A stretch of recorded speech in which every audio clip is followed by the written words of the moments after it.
wonder, why sometimes, like why from the dad, why did I specifically choose to go fishing there on that body of water at that day, at that place, at that time? If I done maybe one or two things differently, would I have been there? Had I not been in shape, would I have been able to get to the kid faster or slower? Could he went underwater and and drown? Welcome back to the Voyage Outdoor podcast. I think this is episode 12 or 13. I should be up to the know on that. But here we have David Jones, and you go by D Jones Outdoors on Instagram. Thanks again for joining me. Thank you. Thank you for having me, Seth. I appreciate it. Yeah, of course.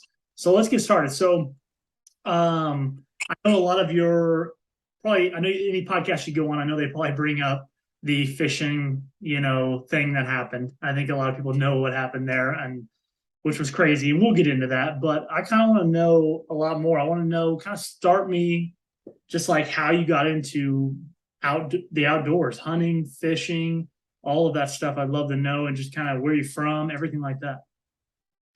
Yeah, getting into the outdoors was something that's been a family tradition for me. My great grandmother had 7 kids. She had 5 boys, 2 girls.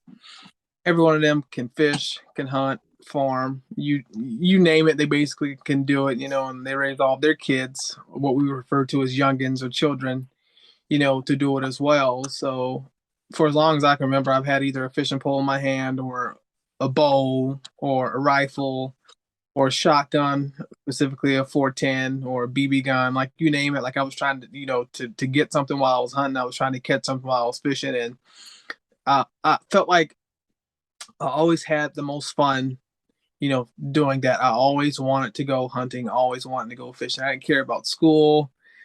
The only thing I cared about, from being a small child was like, just being able to get out and go hunting and fishing as soon as I can, and having those memories with my cousins growing up and with my dad and with my uncle and all those things, that had happened, in the making of me becoming, a bigger outdoorsman and doing what I do now. And I only hope to pass that tradition down to my children. I got two. My oldest son, Awesome. Colton, is 6, and That's my awesome. youngest is my daughter, Mila. She's 3. I have taken them both hunting. I feel like my daughter is probably going to be a little bit more fired up about it than my son, which for me, it's like, I don't know how to feel about that right now, but, I'll give Junior a couple of years. Otherwise, I don't have a problem taking his sister if she wants to go, because she's been very adamant about, like learning more about hunting and going outside and Yeah. doing those types of things. So she almost Yeah. had a meltdown when I couldn't take her duck hunting with me this year. Now, where did you grow up? Oh, I grew up in I like to tell it this way because this is the way it makes the most sense. So I was born in Jacksonville, Florida.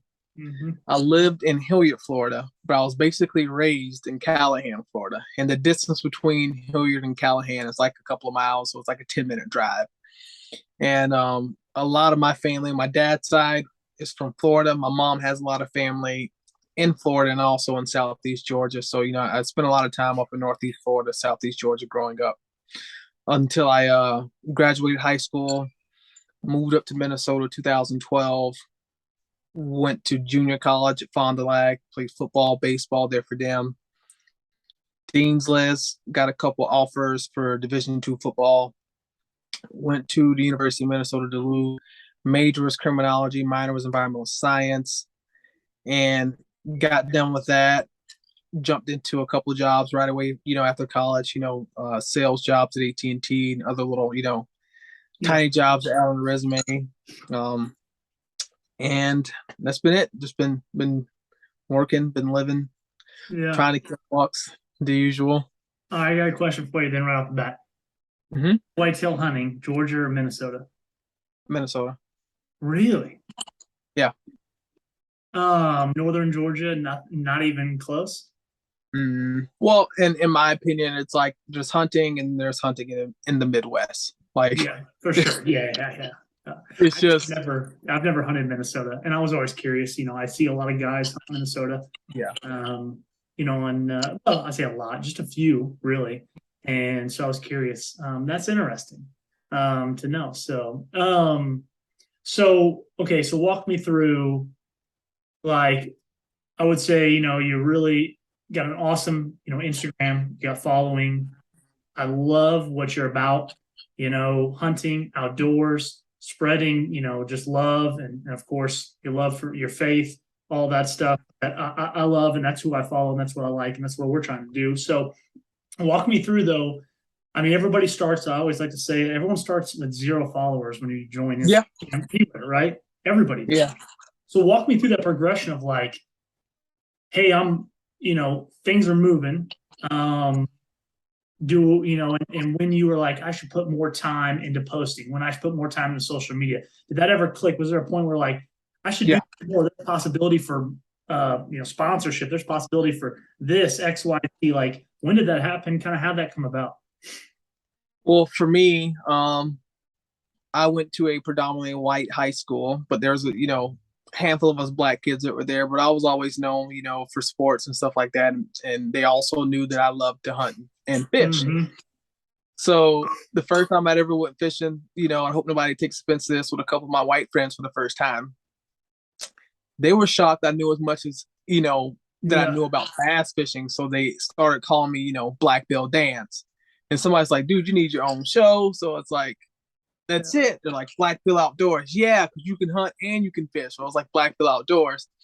So then it was kind of something that like I kind of took as a joke, and I did it actually, and started like putting up some of the pictures and stuff, and started getting likes and comments and follows from a few of the local people, and it was something I never really dedicated a lot of time to, because this is in the summer, leading up to me leaving off for college in that fall, and I got to college, didn't really get to hunt how I wanted to, being a student athlete and whatnot. It was always like, Yeah. Grind. Yeah. class, practice, home, maybe Yep. get a day off because, you play every weekend college football. And that was exhausting for first couple of years. So I couldn't really get into it as much as I wanted to. So then I get done 2016. I am sitting at work at AT&T, and I'm scrolling through Instagram, and I see Taylor Drury post about, BowFest, which is a 3D event up here in Superior, Wisconsin at the Mont du Lac Resort. Yeah. And Yep. I decide to go. I get there. I meet Taylor. I meet Matt Drury, Brandon Jennings. I meet Brick. I meet Coondog. Yeah. And they're all, great people. They're very hospitable. Spent a lot of time with me, took pictures, videos, all that fun stuff. And Matt had kind of foreshadowed into my future. He's like, dude, it's like you got it, man. Like you just got to start like hunting and put a little bit more time in, and start taking a little bit more serious, man. It's like you're a great guy. You're gonna have some skills. It's like just keep going. And he even told me about DeerCast before it had even hit Yeah. the market. So it's like that Yeah. was actually pretty cool too, because he kept telling me, he's like, man, we got this app that we're working on right now. It's gonna change the game in maybe another year or two. Like we're still working on it, but it's almost like having your own personal weatherman, but for deer. I was like, kind of seems strange, because like sometimes you'll see some of these bigger Yeah. companies that will try to say, I got this, it's going to be innovative, I got that, it's going to be innovative, and then Yeah. Yeah. it comes out and it's like, well, you really didn't do anything innovative. But like DeerCast has Yeah. changed the game. And I ended up that same fall, Brick Stewart gave me his telephone number. I had found a lease that I had wanted, first time ever getting a lease. Finally had a full-time job at AT&T. When What I say state? What state was that lease in? Minnesota. Minnesota. Yep. So I finally got a little lease. It was 60 acres. I found some guy on Facebook, messaged him, asked him, about the lease. And this is honestly, getting ready to get into late October, because I remember the week I killed my buck, I took a week off in between jobs before I had transitioned into AT&T, and I gave myself that 1 week window. So I get the lease, I get out there, I killed my first buck with a bow in Minnesota, and I recorded the recovery. And I put the recovery up on my Instagram account, and this Yeah. is in November. I got like maybe 1,000, almost close to 2,000 followers, whatever. I'm just not taking it serious, and I put that video up there with a bunch of with a bunch of hashtags, and it went for almost like 20,000 views. And I got the Drury guys are posting on there and sharing it. I got like a thousand comments of people like saying congrats, hell of a buck, great shot, like all these things. And then like that's when it clicked to me. It's like, wow, like I can't reach this amount of people. That's insane. Like I have to Yeah. start adding to this and like continue going and continuing to grow and whatnot. And that's kind of how I started with the whole Instagram thing. Your hunting stuff's awesome, but the YouTube side, I obviously we subscribe to you on YouTube, and I see you posting. Obviously, this year I think you posted quite a bit. But are you going to post more there? Are you going to do more on YouTube? What's the plan there? Well, my YouTube thing has been for me, it's like when I first started out, I was just putting up like a bunch of videos and stuff. And like the traction was great. I was getting Yeah, 10, 15, 20,000 views per episode and stuff like that, which was good. But, viewers were commonly getting tired of like, watching me hunt and not shoot anything, or the deer that I'm passing, they would shoot. So it's like, yeah. it kind of got kind of annoying that everybody had an opinion. And it's like, I know what I had scouted within some of those areas, so I would often pass deer that some people would shoot, and these deer wouldn't even really be, big deer, but every deer is a big deer to somebody, and I've learned that, throughout, hunting and just like life in general, and it kind of made me slow down on putting like a lot of stuff on my YouTube channel because of that, because it just seemed like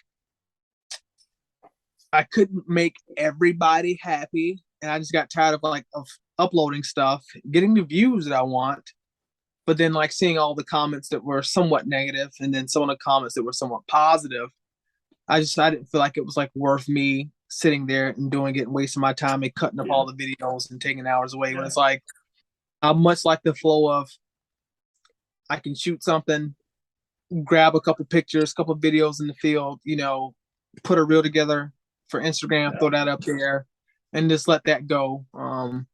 I think I've produced the past at least one video per hunting season, the past two hunting seasons, maybe three. I know I did my doe from this year. No, I didn't do my Mm-hmm. doe this year. Mule deer, you did a mule deer, I think, from Colorado. Yeah, you did. No, that Go. that, that was last year. Oh, yeah, it was last year. Yeah. I did my mule deer, and then I did my doe last year. I have the edited versions of my doe hunt from this year and my North Dakota hunt up this year, but I haven't uploaded them because it was just my doe hunt was better. But then again, I felt like I really dropped the ball on my North Dakota hunt this year because I got back to a spot that I went to in 2020, the one that I put the video up of, Yeah. where I saw like 140 plus buck on public land, like day one, literally of scouting, Yeah. and he's over on the private property that was posted. And I get back in there again this year, and I'm not even there set up for 20 minutes. And I got, two bucks come jump across the fence from private on the public, and they take off across in front of me. And as I'm getting there setting up, because I really can't wait to put this out there on my YouTube channel so people can see this, because I predicted how I would eventually shoot a deer. And it was crazy because like sometimes you can do it and sometimes like Yeah. you don't see it coming. But anywho, when I was setting up, I pointed out the tree that I set up at 2 years ago that was still there. I ended up talking about the trails that the deer were using that was still there from 2 years ago, that was still those consistent main trails. And while I'm doing this, I can look maybe a couple hundred yards up, to my northwest. There's this big red Chevy Duramax that's sitting up on public land. And I think he, she, or whoever was up in the truck was just scouting some of the deer down below, but there was nothing there. So it was almost like they were waiting to see if something was going to come across and transition. And I was like, okay, so I know what an entry and exit is from where these folks got in. If there's any deer between me and them, when that truck cranks up and leaves, they're going to push all those deer to me. Yeah. I kid you not. I got the GoPro going. I can hear with my ears the truck crank up and leave. And I say to the camera, I was like, all right, we're probably going to see deer within the next 10, 20 minutes because that truck is just leaving right now. And I say that to the GoPro over the shoulder. Sure enough, like I'm just sitting there and I just happened to look to my right, and then I saw the first deer, and then there was another one, and then another one. So there was a total of 5 bucks. I saw 7 bucks the entire time I was there. There was a total of 5 for the second batch, because the first 2 I saw was a little basket rack 8-point and a little fork buck. Those are the first 2 I seen. They come running in front of me. I got pictures, or I got a video of the little 8-point or whatever that came in behind the tree stand. Then the second time, like with like the last 20 minutes left of legal light, I look up and I see the first little buck. And then there's another one that's coming, and then there's another one that's coming. Like these deer are all like coming out from. It almost looked like clowns get out of a clown car because it was so thick in that section. You Yeah. can see one here, and then there's one there, and then there's one there, and another one there. So like I'm trying to like to not look, and make myself too much known because I'm Yeah. exposed on this oak tree. But Hmm. the acorns are dropping in there like hotcakes. You can hear them just dropping. I'm getting hit in the head. They're hitting my camera. So you just see them just dropping, doom, doom, doom, like all Yeah. over. So I already knew I was going to probably see some deer. I just didn't know the quality of deer that I was going to see. Yeah. And finally, the one that I shot come from behind the brush. I was like, okay. I'm looking at him. I'm like, I know. I'm like, okay, if he comes, like, I'm definitely going to put an arrow in him. It's like, it's first Yeah. day. Yeah. Yeah. I can get it. I can get It's an a arrow good in him, buck. get it home. It'd be perfect. So sure enough, like he comes through. There's two that came in front of me, and then three had swung behind my tree stand. So the two that come in front of me, one stopped like at maybe 6 or 7 yards. He's like looking up at the tree at me. And I'm like, oh, you little shit. Don't do anything. Then there's another one that's like 25, 30 yards in front of me. And he's looking at the other one, looking at me. Meanwhile, I got the one shooter and then two other little bucks that are coming behind the tree.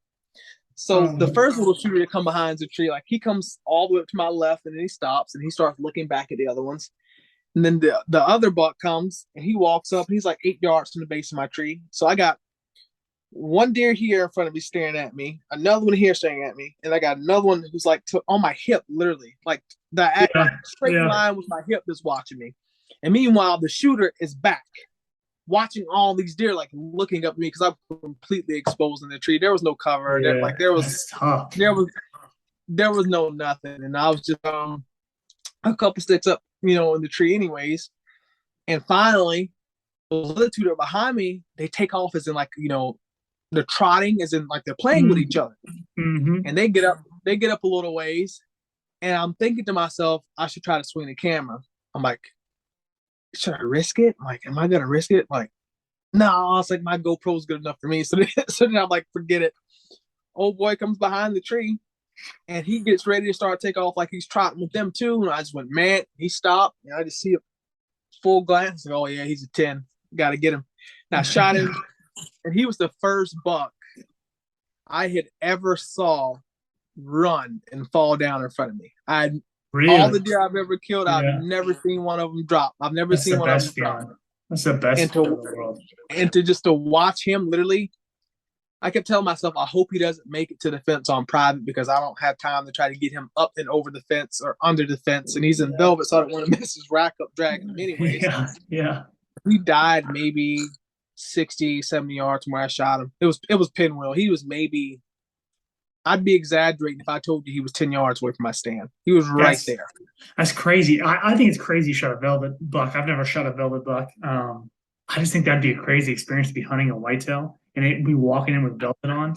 Yeah. I definitely want to try like the Tennessee velvet. You know, they have that early velvet. Yeah. I want to try that really bad. I didn't even know North Dakota had an early enough season for that as well. North Dakota, Yeah. yeah. I didn't even know that. I've never looked at their stuff, but I know there's big deer up there. That's an amazing. That's why I wanted to see that footage. I know you posted a picture of that buck. So yeah, I think you should post more on YouTube. I love YouTube. Yeah. I'm obviously biased towards that, but I just love seeing. I don't know. I'm a big component of like. I think there's a lot of good personality out there in the hunting world, Yeah. and YouTube is obviously there's a big platform in TikTok, Instagram, but I just love YouTube. I love getting to watch people and different personalities, and I think it's great. That's why I wanted to start our thing. Is like I thought a bunch of guys that we it's always a good time hanging out with them, and so yeah, I would love to see more YouTube from you. But I mean, Yeah. but no, I'll yeah. So I want to pivot there. So you've been kind of branching out. You said I think it did say on your caption like first velvet buck and first public land buck, correct? Yeah. Yeah. Dabbling in the public. Why public? Why'd you want to give that a shot? Why North Dakota? Kind of walk me through all those decisions. So I've been hunting, and some people, I don't know. I'm trying to figure out the best way to explain it because some people get offended when I say this. It's like No, yeah, I'm here. I have been busting my ass on public land in Wisconsin. Hmm. And when I started hunting in Minnesota, that's all I hunted was public land. But this was Oh, before I okay. knew of things like Onyx Hunt and stuff like that and those other mapping Hmm. applications. So for years, I would go back and hit the same areas of public land, see the same quality of deer, and just not. I was hunting like I was down south in the Midwest, and it does not work. Yeah. It's just there is a night and day difference, and you can try it, but most likely you're not going to be successful at it. And that was the story for me on public land. So I've hunted more public land than I've hunted any other type of land Oh, in okay. all my Yeah. years of hunting in the Midwest, because I've been up here Hmm. for a decade officially as of Hmm. last summer. And I've probably hunted private land in the 2016 season. I had a lease, 2018 season I had a lease, 19 season lease, 20 season I had a lease, and then I went back to hunting, permission pieces when I got a part of the city hunt last year and this year. So I've spent more time hunting public land than any other type of land up here in, the Midwest and northern Minnesota. And public land in the Midwest can be good if you find the right areas. I think of all my earlier struggles on public land back then were due to me not even having the full access to public land to get in there. And then when I think about it, not having the full access and still not understanding how to adapt to what I'm seeing while I'm hunting, when I'm scouting, was just a recipe for disaster the entire Yeah. time. Yeah. Because I'm not adapting, I'm not in the right areas, you're not going to see anything. Hmm. You're not gonna harvest anything good. Yeah, you'll see these 1, 2 year old bucks all the time. Yeah, you're gonna see a ton of does because that's just the Midwest. Like that's Yeah. a given. You're gonna see all that. Like seeing these world class whitetails that everybody else, I get on Instagram and see that they're killing. Like Yeah. is I'm really probably. kind of beat you down because like you're in the same state, you're in the Midwest, you're in some of these areas that you're seeing some people kill great deer, but you're not seeing the rut how they're seeing the rut. You're not seeing Hmm. the sign that they're seeing and the deer quality that they're seeing. And then it really hit me the 2020 season when I watched an episode of The Crush and Lee Lukowski said somebody walked up to him once at the show and said, I bet if I had the same property you had, I could kill the same size of deer every single year. And then Lee said, I told him, you know what? You're right. You could. And then that's what it spiraled my mentality of like I gotta abandon everything that I've been doing where I've been unsuccessful and go to new properties, scout new areas, invest more time, adapt, search YouTube for all the information I can get, podcasts for all the information I can get, and using my resources for some of these people who are some of the greatest hunters the world's ever seen, accessing them to gather information from them and learning and paying attention to what they're doing versus just watching the show for 20 minutes because I want to see them kill the buck. I'm not paying attention to, okay, so this guy has 3 years worth of history with this book where he's been, Yeah. stockpiling data and information. He's got his food plots in every year by the middle of June. Like he's doing all these things to be successful versus just watching an episode and just watching him go out to a street stand one day and be successful. Yeah, I realized that I've had to pay attention to all the things that goes into being Yeah. successful. Yeah. No, I love that you said that because that clicked for me as well. Same scenario where I started paying more attention to knowledge based stuff, podcast based stuff, where I was more listening on like what they're doing and how they're doing it, and that's why I love the hunting public. I love what they're doing. Obviously, I interviewed a few of the guys. What they're and how they're breaking things down for people now is fantastic. I love the way they break things down. Of course, I know they might hold back like maybe where they're hunting, but Yeah. they break it down. I like what they're doing. I like what a lot of other people are doing and go on for days. But you're right. I started paying attention to the same thing. And maybe it was only 2, 3 years ago. I really started really paying attention and it Yeah. changed how I hunted, completely changed how I hunted. So I grew Mm-hmm. property, private property. My dad owns a property next to the house. I went out there and set a deer stand. It's like, and then when you Yeah. move away, right? I moved 3 hours away. I had to hunt, public, knock on Mm-hmm. doors. I was in uncharted territory, and so I wasn't successful. And then I just started having the same thing. So I love that you said that. I think Yeah. people listening It's valuable to pay attention to what people are doing. Also, something I don't know if you ever watch these guys, but I find a lot of value there is Mississippi State has a deer lab, and those guys post on their YouTube channel. Actually, Hunting Public brought them onto a podcast, and that's where I found them. But they have their own YouTube, Yeah. and they basically, I don't know if you've ever seen these guys before, but they share all the research they've done on whitetails with you on their YouTube. It's like fantastic. That has changed for me because I'm, basing it off of, I can use that on public or private or wherever. It's really cool. So I don't know if you want to see. Yeah. That's awesome that you said that. So you hunting public land. Are you still in Minnesota right now? Yep.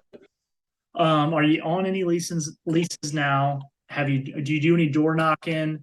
Yeah. Just public land door? Okay. All right. Well, that's my favorite thing. I've been preaching that on every podcast that I do, and I door knock. That's what I want to teach people how to do. So that's awesome you do it. So walk me through your door knocking. When did you start doing that? Have you kind of come up with your so-called spiel when you go to the door, and then kind of go, how many properties have you knocked on? Because I think people just look at that and I can't do that. I don't have the ability to do that. Tell them how to do it and get started. Well, for me, it's a little bit different. I'm an extrovert and I love communicating and talking with people and stuff like that. Yeah. So that's never been something that I've ever feared doing. I've had any struggles doing. So initially I started knocking on doors to get permission around my lease because I got tired of how I had my lease was I had permission to hunt it until rifle season started. But during rifle season, I couldn't hunt certain stands or certain places if the family member, of the guy who's leasing me the property, if they were hunting. I kind of got tired of it, right? So I'm like, yeah, I know these great deer in the area. I know that, this neighbor is here, that neighbor is there, this neighbor is here, that neighbor is there. And before I knew it, I had this reputation going on around like the entire block. It's always funny during turkey season.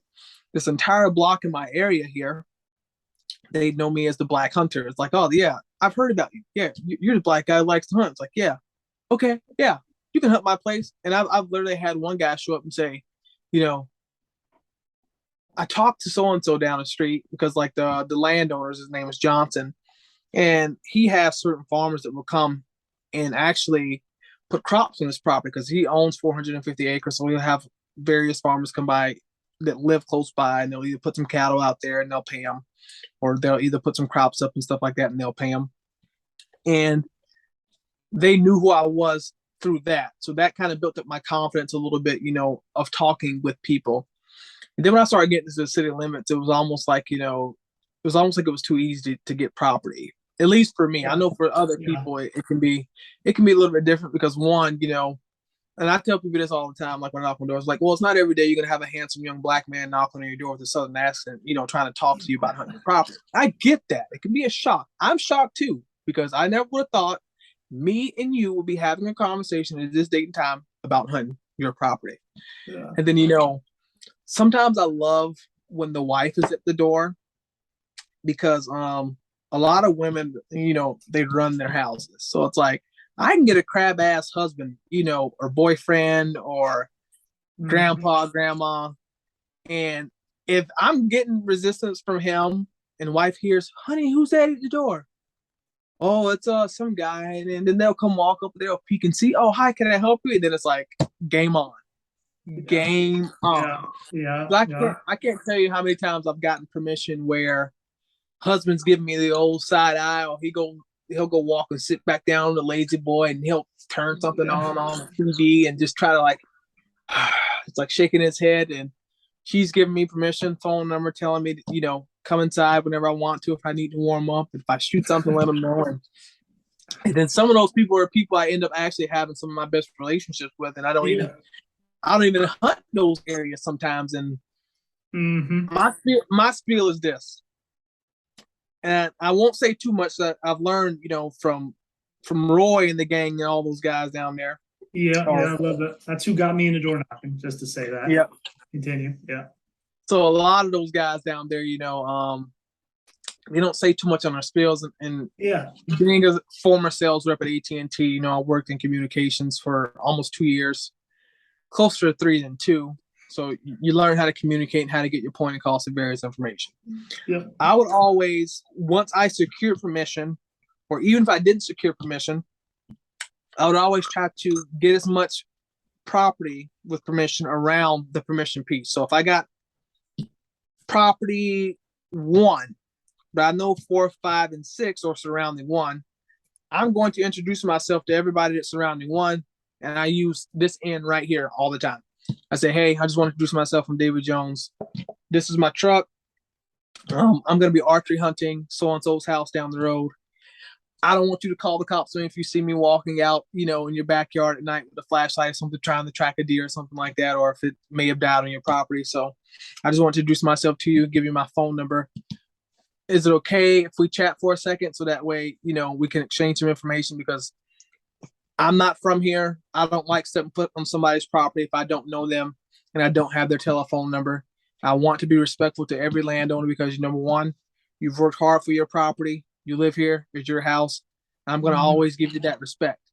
So do you have a second? It won't take long. And I can't tell you how many times I've gotten property just based off of me doing that. Yep. Or they'll give me information, especially because now I'm doing more city hunting over the past few years. I love talking to older people because they're retired most cases. They don't do anything but sit by, the living room or the patio with the viewing area. If I see a buck in the area that I've seen somebody post on Instagram or something like that, or anywhere within the area, I say, hey, have you seen this deer in your backyard? Oh yeah, I've seen him. Yeah, I've got pictures. He comes. Like you, he's been getting in my garden. Please go kill him. Yeah, and especially up here in my area too. If I ride around and I see that they got like the fences up and stuff like that in the backyard, to kind of, I'm gonna say, okay, drop a pin on Onyx. I know where to come.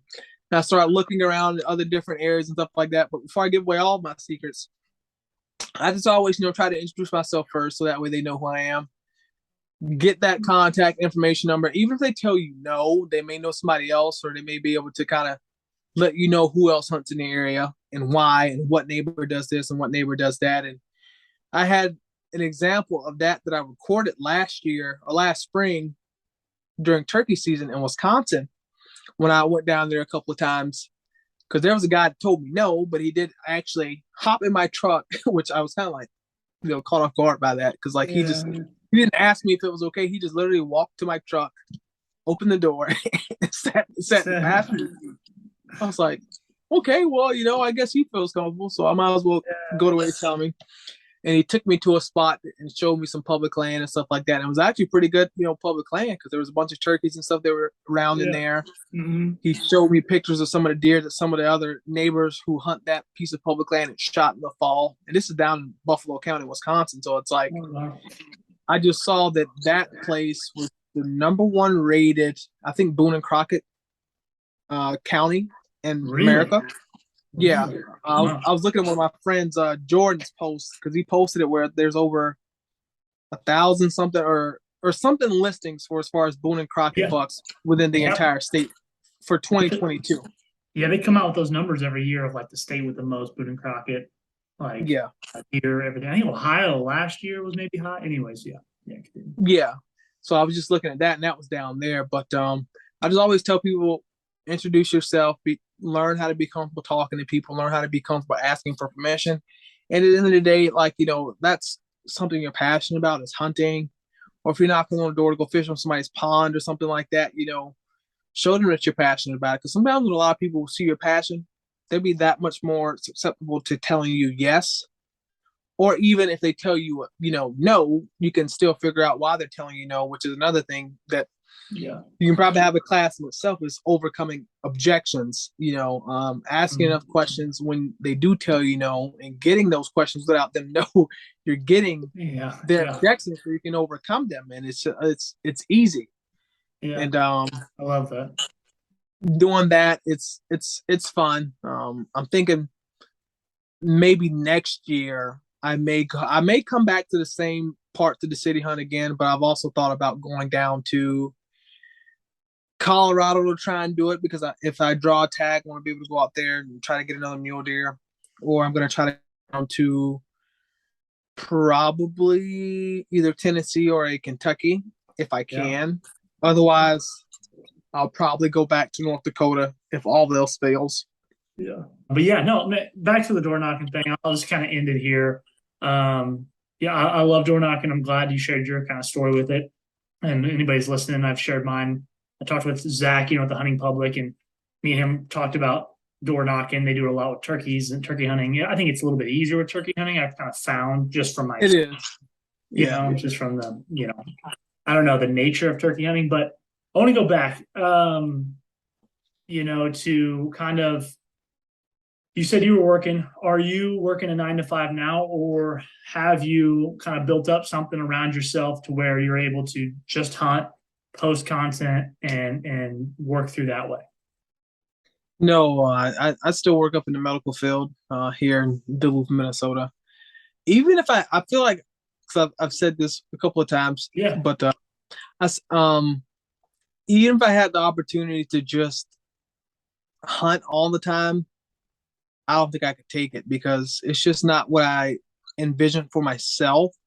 yeah, And in my opinion, you can't retire from hunting, but you can retire from a job that has benefits and yeah, all the other great things that goes into taking care of yourself and taking care of your family. And yeah, for me, I've always envisioned being in law enforcement while hunting. If I make money or have partners on the side that kind of helps, that's fine. But I've never wanted my main income to be based off of hunting and fishing because yeah, it wasn't something that I felt like I wanted to do because in my opinion, some of those individuals that do that have kind of, and this is my opinion again, have kind of, put a bad taste in a lot of our outdoor community people's mouth because they're speaking more about products and sponsorship rather than, enjoying what we have to hunt, enjoying what we have to fish, and spending those times that we can in the woods and, on the water with our loved ones because that's just my opinion because I've seen a lot of that happen and to kind of shake some hands and be a part of some private conversations and meet some of these people that are that way within the industry. It's something that's made me, just have that confirmation that that's not something that I want to turn into because sometimes when you do things that you love as a hobby and as a passion and you turn into a business, like it can suck the life out of you and not be fun anymore. And I've seen it happen to people. So it's like, I don't want that to happen to me. If I give it a shot in the future, I may like it. I may think that I was wrong now, but then again, I feel like yeah. I may still feel Kind of walk me through, like, I see you doing a lot of kayak fishing. Is that do you have a boat, or do you just kayak fish? Um, just kayak. okay. Do you have a certain brand of kayak that you would love to say is that's the one I love, that's one I use, kind of for anybody listening? As of right now, I have to say I don't have one that I specifically love. After my kayak event in last July, I've had Feel Free send me their Moken 10, and then uh, I've had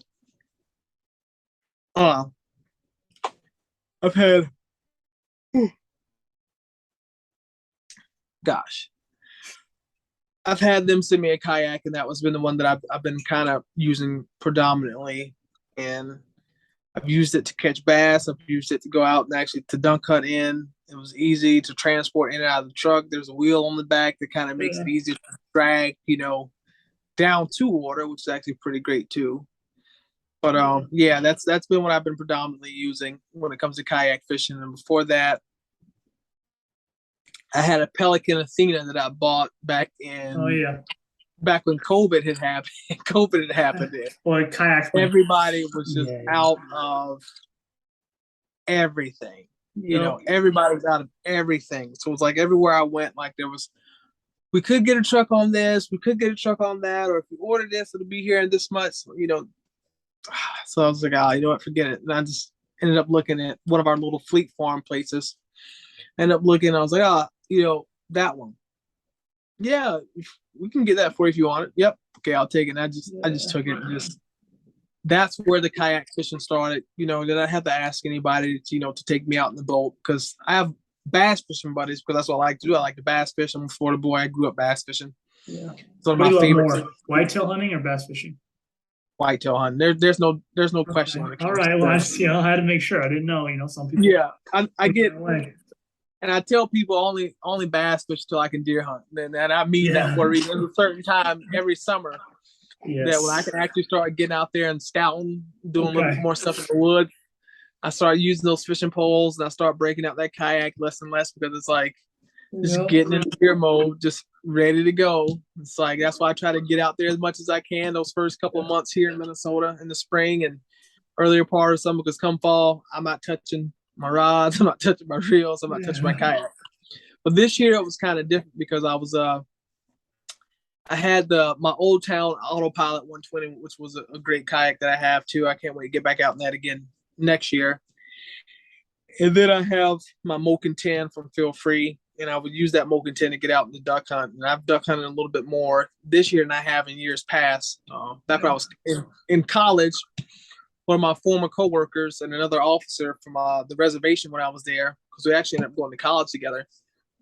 We would get out, we would duck hunt on reservation land before class, back in the Yeah. day. Yeah. Yeah. And I thought about it this year, like me and my buddy, his name is Durfee. I was like, me and Durfee used to go out, like we used to duck hunt almost every day before class back in the fall. And then once, we kind of went our separate ways after college, like we'd say things to each other, text, or we'd see each other Yeah. out in town now and then, and we work together. So I guess it kind of felt like I missed the camaraderie of it. So then I quit doing it. Then I got back out and started doing it. And this year I was like, oh, this is fun. I missed this. Like, I missed Yeah. this. So, all right, we'll talk about the infamous kayak story now. Kind of Okay. wrap this up. I know you've probably talked about it a million times, and so I won't have many questions on it, but it was a big ordeal. It looked like, from the situation, I think anybody that's a parent looked at it with and cringed a little bit from what happened, and you know, I know people have probably told you what you did was awesome, but for real, like what you did is, I know other people would do that, but what you did and the calmness you brought to that situation is unmatched. I don't, think a lot of people could be so in the moment. I don't know where you got that, where you developed that, and you didn't look freaked out. You just kind of handled it, right? I don't know how you're feeling inside, but you looked like you had a calm presence, the kid and everything. So kind of just tell me kind of like from that experience, like afterwards, were you just numb through it all, or did you know like kind of how the beginning? I know you kind of heard that kid. What happened there? I don't know. Like, I guess my sense of being calm comes from like, I don't necessarily, I don't necessarily feel pressure. So I guess in the high pressure situations, like I don't get nervous because I see a lot of people in high pressure situations where their emotions get the best of them. And for For me, sure. not feeling pressured in those moments makes it easier to think and to think critically and to communicate because I'm not under Yeah. stress or under, duress. And Yeah. Yeah. it's no different than like, probably your experiences in law enforcement too, where it's like, you pull up to a scene, you got to quickly assess everything, think critically, keep safety in mind, number one at all times. And number one, get to the call, finish the call, on to the next one. And just like in that situation, it's like I got myself into the situation, whatever, because it was still to this day, I'll always have questions about it. I'll always like, wonder, why sometimes, like why from the dad, why did I specifically choose to go fishing there on that body of water at that day, at that place, at that time? If I done maybe one or two things differently, would I have been there? Had I not been in shape, would I have been able to get to the kid faster or slower? Could he went underwater and drown Yeah. even while wearing a life jacket? But for me, it was I don't know. I don't know. At first, it was kind of hard to process because I had everybody else that was like yelling, not yelling, but like telling me all these things and stuff like that. And it's like mentally, I was still like there on the water, like thinking about this kid. Is he going to be safe at home? Like some of the stuff the dad said upon me Yeah. talking to him on the dock and just like 6-year-old kid looking at me and, telling me he's happy he survived. And I have, at that point in time, a 5-year-old kid who turned 6 that next month. So it's like, so then that it kind of hit close to home too. And then just seeing what everybody else was saying on social media about it. And I don't know, it's like I just had a bunch of people congratulating me, wanting to send me this and to send me that and all these other things. It was still kind of hard to process. And I felt like I developed PTSD over the situation because fishing wasn't really the same for me after that. And it still isn't, because every time I get on the water, I'm like expecting a scream or something like that. If I do hear kids screaming while they're out there in the water, it's almost like that's what my mind reverts back to. And I didn't realize that it had gotten to that point until I watched myself like fishing and a kid jump off of a dock into the water, and you just see me just like jump like this and then look, and it's like wow, it's like it's that bad. And I'm trying to tell myself it wasn't that bad, but it was. And just for me, it just felt like it was supposed to be a regular day on the water. I get out there, get to the boat ramp, make sure my GoPro and all that stuff is running, and I see one family up on the dock. I see another family up on the shore, and I see the kid and his dad, on the boat, or the kid and his dad on the boat, kid in the water still just swimming around right next to the boat because it's anchored.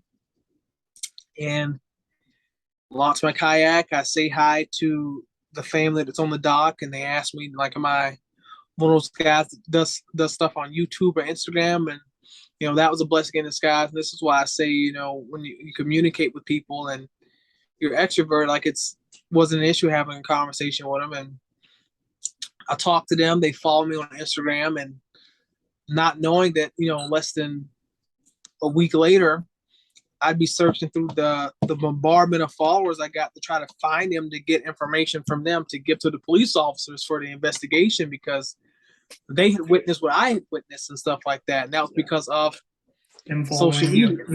Yeah. You know what I mean? Yeah. And I just remember just sitting there, a hook into it had to be a muskie or a sturgeon, I want to say, because it was big, it was heavy. I can tell that it wasn't hung, because when you fish those types of currents and stuff like that in salt water and fresh, like, what it's like when you're hung on something. You can feel those waves coming through the line. There it's like I set the hook and I couldn't feel the current or any of the waves coming through the line. I was like, I think I'm hung. And then the next thing I see is my rod tip just starts down, like going down. I was like, uh-oh. So I'm freaking out. I'm trying to call my girlfriend, like I'm on the watch, my Apple Watch, trying to talk to her. She didn't answer, whatever. So I kept fishing. And I just remember looking up at one point and watching the dad pull up the anchor on the boat and stuff like that. But I'm not paying too much attention to it, not noticing the kid's not on the boat with him, Mm-hmm. So I'm just doing that, and I just got my head down, watching the rod and stuff. And then next thing I know, like, that's when I hear people up talking, like, near the shore and stuff, like saying, like, who's gonna get him? Oh, well, his dad's over there somewhere. And I just hear a boat taking off, whatever. And then a couple minutes later, I just hear a scream, and I hear a scream. I look to the left. I'm like, the kid's not there. The boat's not there. Huh. And I look to the right, and I see the kid's dang near 150 yards on my right, and he's getting carried out into the main current, because the undercurrent is bringing everything back to shore. The main current is bringing this kid out to the main, bigger body of the St. Louis River here in Duluth. And for months, I at the gym, because I did my big bulk up, my big weight gain and stuff like that, I would just like had something that was like, and I keep saying that it was God. God had me continuously hitting that concept 2 row at the gym, because it has a specific setting that can row 500 meters within like 2 minutes. That's like the average setting. So whatever the resistance was on, I tell myself I'm going to row that. And then I count the amount of time that it took me to get to from where I was at to the kid. So it was over 500 meters, because it took me over 4 minutes, at least in my opinion, it took me over 4 minutes to get to that kid, just like rowing. And you rowed for 4 minutes, I'm guessing really, really hard. Yeah, for it 40. was yeah, it was against the current too. And Yeah, it was yeah, almost white cap. So I don't know if people could tell in the video if you could hear it, like the wind and everything else like that. And I finally got to him, and he's in full panic mode. You know, rightfully so, as he should be. 6-year-old kid left out in the middle of yeah, the river, yeah, sub sub 50 degree, temperature. So I probably safe to assume the water temperature, especially on the river, is probably in the 30s, maybe mid 30s. And he was in the water for quite some time, and not even knowing how long he was in the water prior to me even getting out there for the day. And just talking to him, I could tell instantly that he's a really good kid. He's was easily distractible, which made it easy. But just getting him to shore, and then the first thing he says once he gets up on the dock goes, "I'm happy I survived," and stuff like that. That kind of had me shook for a minute. Then I had to switch away the emotions, from rage, because I'm like, why would this kid's dad, like do this to yeah, him, and yeah, yeah. gracious enough to find some campers who were able to not So only yeah. get the kid warm and then, hop in their boat and go get the dad, because the dad was still nowhere to be found, Did you go even with when he him to got get the shore. dad? No, I just stayed with the Stay kid with and the waited for law enforcement to come and have them check in, and gave them my info, had that conversation with the father, and then I left and everything like that. And I just remember like driving home, and my girlfriend was like trying to talk to me. She's like what's going on? I was like, I I was trying to like explain it to her, but I couldn't really talk. I was like, I'll just tell you when I get home. And I got home, and she was kind of worried because I'm usually the person who has a motor mouth, so I can talk a lot yeah, about yeah, anything. And then I couldn't talk about what had happened, what I had just seen, because I was like what just happened? And yeah, I pulled the clip on the GoPro and stuff like that, and she's like, no, babe, like you need to put that out there for water safety, because like people need to pay attention. And that yeah, kid could have drowned. Like that was an amazing thing that you did. I'm like,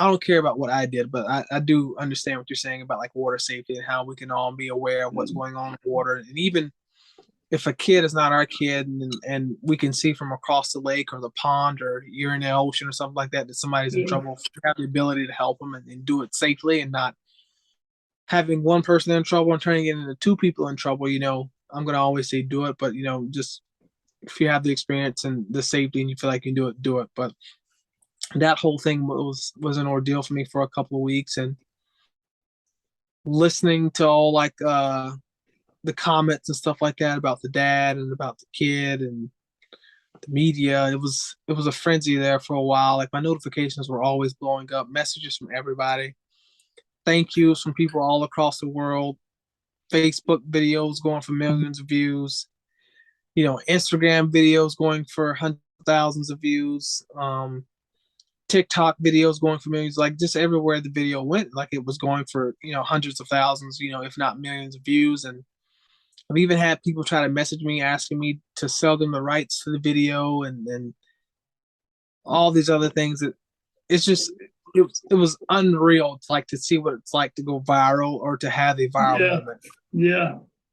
I imagine, and I can't imagine what everybody's seeing you. I will say from my perspective, at being a dad, I was kind of like what you said. It's crazy to think that I wasn't there. I watched this through your GoPro, and my feeling of the dad was like so much.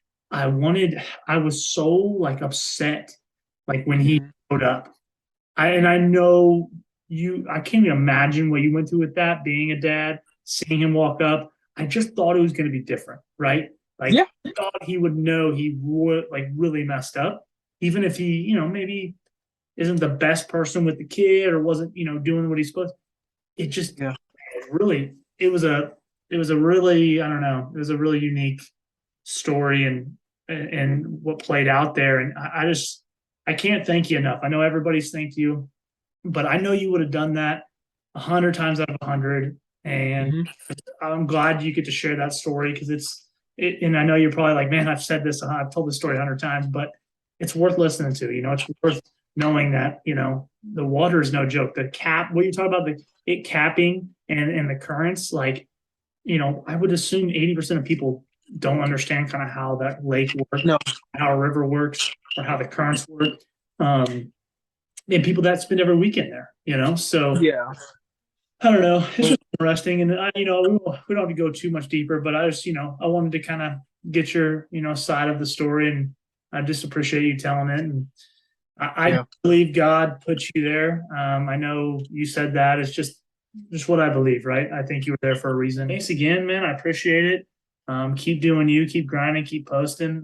Hope the best for you, you and your family. So thanks again. Thanks. Thanks for having me, Seth. Same to you.